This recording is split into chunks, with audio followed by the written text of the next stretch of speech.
Hi, you are listening to the AK Compass, guiding listeners through evolving ideas, directions. Your hosts are Carolina Zacco, communications and sustainability expert with 10 years living abroad and a love for traveling. And Agnes Gardany, journalist who regularly covers many sustainability and travel-related topics. In this podcast, we will discuss exciting destinations and social and environmental topics from all around the world, along with related non-political current affairs. Our goal is to provide informative and engaging interviews about travel, sustainability, and more. We will bring you many people from different walks of life, sharing their stories from trips and living abroad. We also invite experts from all across the sustainability sector. We would like to thank our sponsor, the Sweet Home Studio, for making this podcast possible. Their mission is to bring important social topics to Hungarian audiences. They also give new podcasters a great price to support more valuable content. They are based in Budapest, offering full technological support and a great space to make podcasts. Today's episode will be about the Mission 2050 Hungary Foundation, on which Carolina will be able to share the details with us because she joined the foundation as an advisory board member. What's the main goal of this foundation? Basically, the mission of this foundation is to create Hungary a more livable, more green, more socially inclusive country and aid development through a direct democratic system, which actually happens digitally. And they also seek social license from the general public through various ways. Firstly, by asking for donations between 1 or 2,000 Hungarian forints monthly, which would help the foundation to actually gather experts and start various projects and draft policies, which are non-political. It's not aligned with politics. However, the experts who would participate in this would be able to actually start these policies and studies, which then can go out to the public to communicate their opinions about it through this software. This is kind of a new initiative. Who participated in it in the first place? The foundation itself was founded by György Anca, and he gathered several experts, of which I am one, who work in different fields, for example, in physics, or they work in various environmental organizations. There's a wide range of expertise already available, and these people were invited to work for the foundation on a voluntary basis. And then it's basically open to everyone, but if somebody wasn't invited, they could become external experts and they can register with the foundation, with the understanding that it's a non-political, non-partisan mission. But you also receive applications from like ordinary people who just care for the environment, for climate change, and they can support you by these 1,000 or 2,000 forints. If they are expert in something that is related to environmental, social, digital policies, then they're welcome to become experts, but they will be vetted. So if somebody doesn't have the expertise, then actually it's better for them to participate in the digital polling about what they think, or the digital feedback, what they think about the different policy drafts. And their opinion will be submitted into a bigger system. But if they're not experts, then they should be aware that the expert opinions will be weighed more than theirs as lay people. One of your main goals is attitude formation. What are the other tools for this, in addition to this digital platform, to the application? The main way to change how people approach sustainability and how they integrate it into their own lives is to behave in a sustainable way, also participate in this program, And they can also see that the foundation is actually very practical in its approach because it gives an action plan. It also gives a financial sponsorship plan. So, like, what can be funded with this amount of money. So, it's actually very transparent financially as well. And then it will use its expertise to make the projects possible. And some of these projects are like water security for 2035, which is basically about upgrading the water retention and modernizing the irrigation, repairing supply networks, and improving water governance. This is one of the flagship projects for now. There's also a goal to reduce our energy dependence. So, for example, by 2040, there's the Energy Independence 2040 project, which is the goal is to have a rapid expansion of solar and geothermal energy, decentralized systems, community energy, and the tighter efficiency standards in Hungary. But if we look at other things, other projects like the agroecological transition by 2035, it promotes diversity, it improves the soil health, supporting local supply chains. There are also other projects, digital sovereignty 2030. So you could see that all these years are actually very close because now we're talking in 2025, October of 2025. For example, for digital sovereignty 2030, increasing cybersecurity, digital literacy, infrastructure protection, and open source adoption. These are all very important. And also, there's another important mission with this. Also, the way the foundation works, but the goal is to actually make it countrywide, is to create more social cohesion and restore trust. So there's a need for transparency reforms, civil society support, participative democracy, and anti-corruption measures. These things are all very important in Hungary, and this is also something we aim to do. And we emphasize cross-sectoral, data-driven, and genuinely independent approaches, moving away from fragmented, politically influenced solutions. And we advocate for broad, society-driven support and active participation to ensure resilience and the sustainable development in Hungary. And we think this is the best way because if 50,000 people join us and give this monthly small amount, then we will have the social license and the proof that actually many, many people want to support this kind of way forward to develop the country. And you not only wait for people living in Hungary, but for people living abroad as well. We are open to anyone. Obviously, Hungary is mostly important for Hungarians. So we also aim at reaching out to Hungarians living abroad. Also, companies that have innovations, they could join financial institutions or companies who would like to give bigger donations to make these projects possible and help the foundation become something bigger. And we also welcome anyone who would like to donate, regardless of where they come from, because they agree with our model and our goals. In order to make these suggestions for making these kind of projects, for example, you have to know about the current picture. What can you tell us about these findings of the foundation, about the current situation in Hungary? Well, the current situation is that in the next step, or this is also available already on the website, is that there are many risks that Hungary faces. Some of these are environmental risks, and some of these are social risks.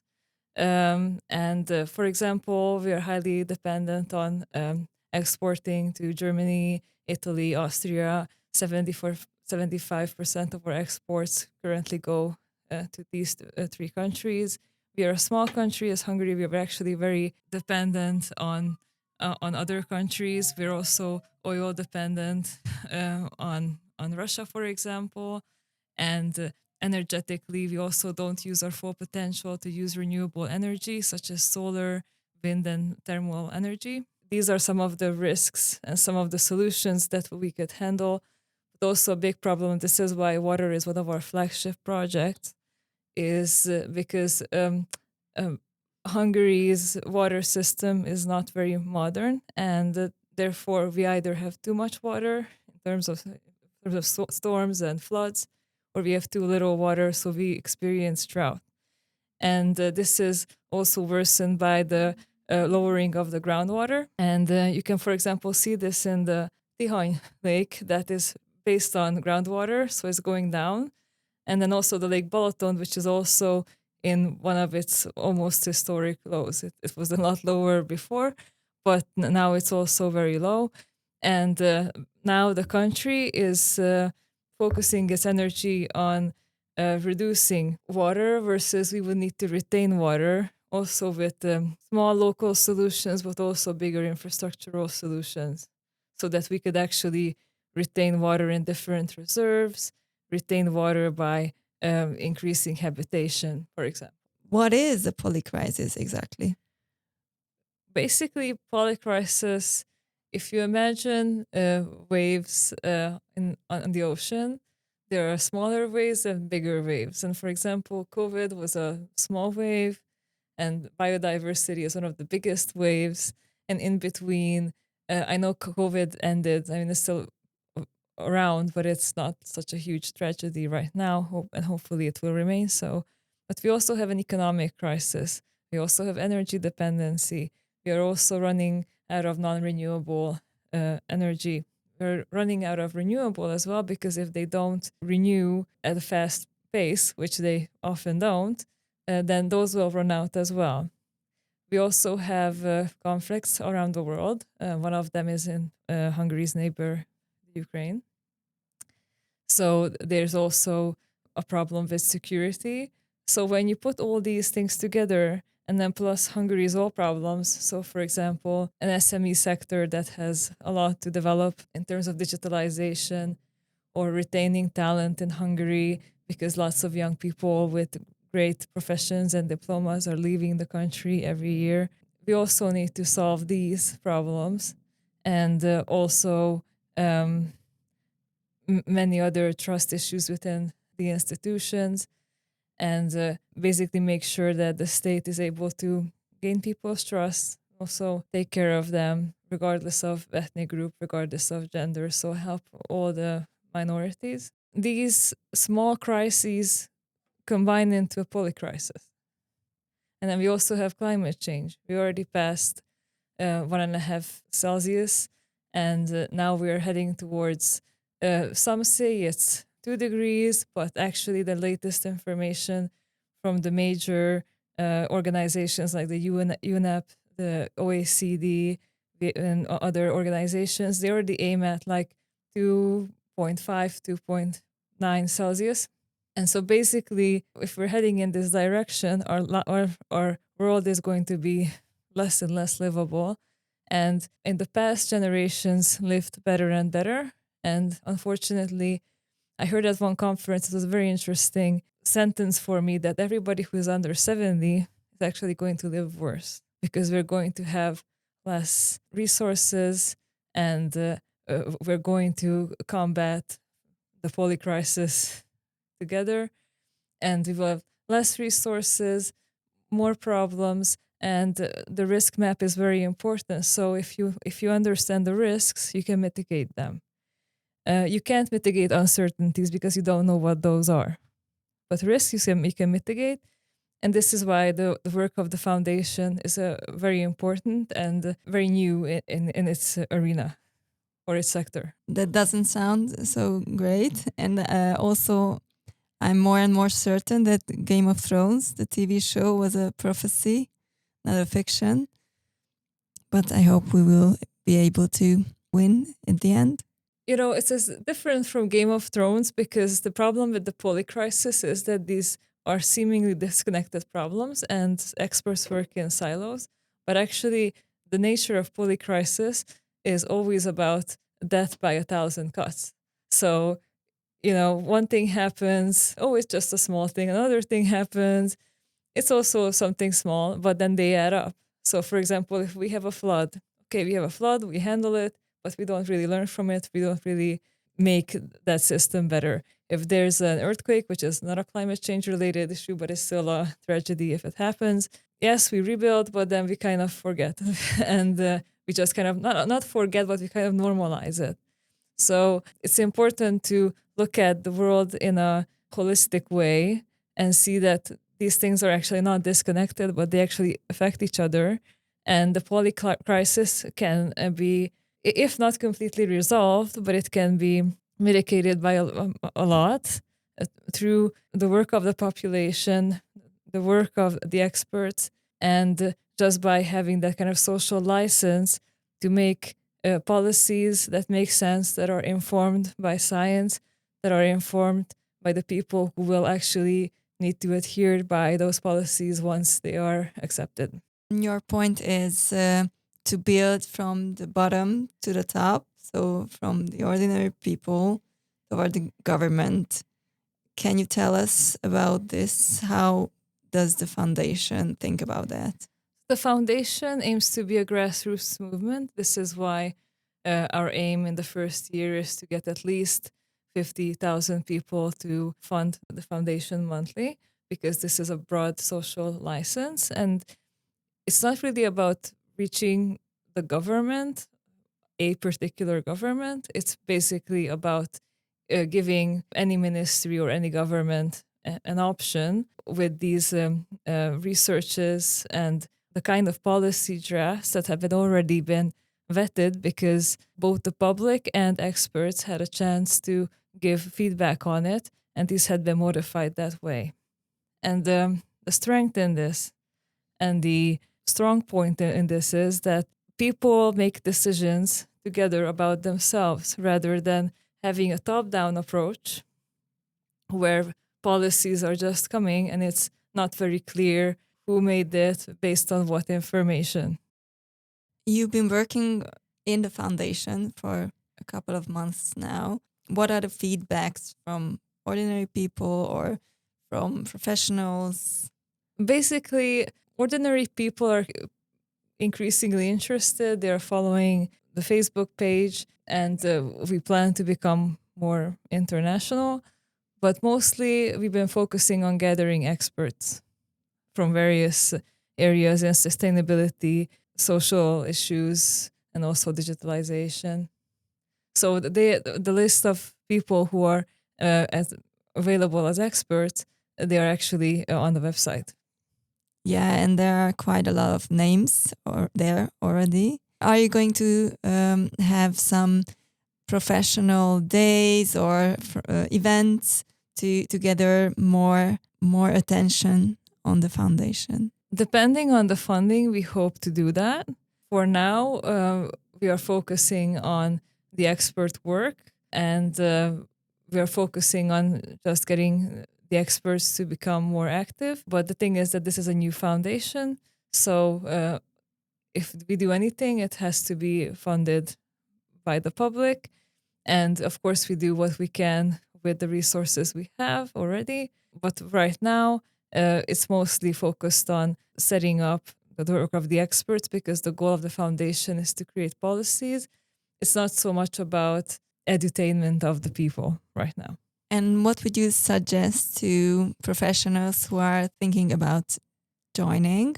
Why will be it's good for them if they join? They can be part of something unique, because the foundation is actually very comprehensive in terms of the topics it covers, also the social and the environmental challenges that are specific to Hungary. It covers those as well. Experts who are non-partisan like I am, they are usually invited, and anyone else can join as an external expert as long as they have the expertise and they are approved by the leaders of the foundation.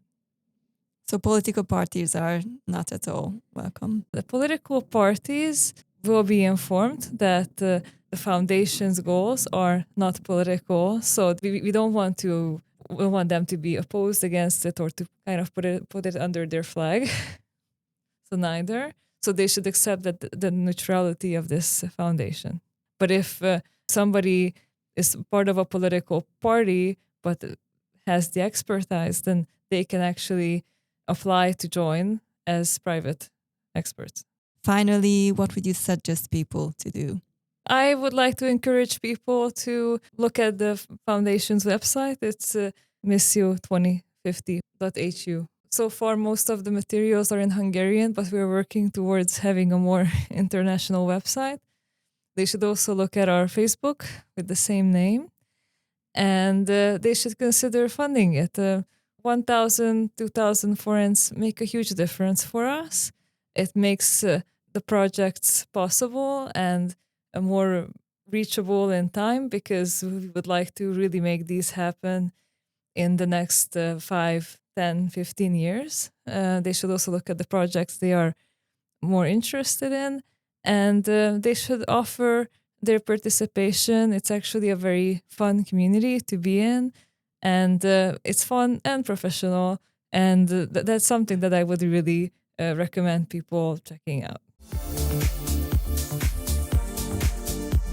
That was it for today's episode. You've been listening to AK Compass, guiding listeners through evolving ideas, directions. I'm Ágnes Gárdonyi. And I'm Karolina Czakó. Subscribe, rate, review if you'd like to support us. Thank you for listening.